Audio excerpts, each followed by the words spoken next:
ባል የላትም ሲሉኝ ሄድኩና ከቤቷ ብጠይቃት ጊዜ ፈገግ አለ ፊቷ።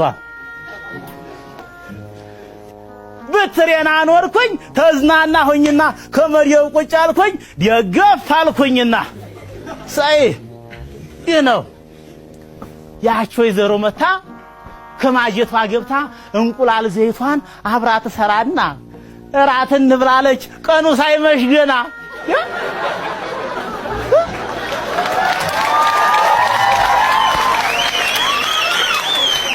እኔም እንግዲያ ነኝ መልሱ ቢሸግረኝ ጠግብ ያለው አልኳት ልበላ እያማረኝ። የኔን መልስ ስታ ይዛ ከተፋለች ምግቧን አዘጋጅታ እንቁላል መረቄን ስጋዬን በልቼ ከዛ ቁጭ እንዲያልኩኝ ትዝ አሉ ልጆቼ።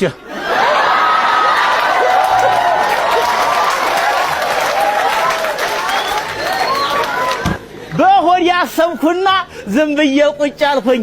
እስከምንተኛ ነው እኔ የቸኮልኩኝ። የሸገረኝ ደግሞ እግሬ ሸካራ ነው። ቲሽ ልጠብ ያለች እንዴት ላደርገው ነው? የፈራሁት ነገር ውሃዋን አሙቃ ልጠብ አለችኝ። ጫማ አድርጌ ነበር ለመልስማ አመቸኝ። ጫማ ያደረኩት አጥቤ ነው አልኩኝ።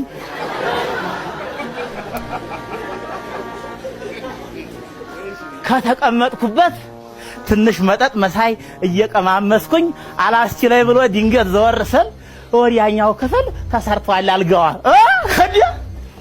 ገና ሳንተኛ አጥግቦ ሽታ ነቃችብኝና ግባተኛ አለችኝ። ከጓዲያ ሄድና የኔን ጉድ ለማየት ከዚያው ቀረችና ከዚያ ተነስቼ ከጓዲያ ብገባ የስፖንጅ ፍራሽ ይዞይ ከምድር ገባ።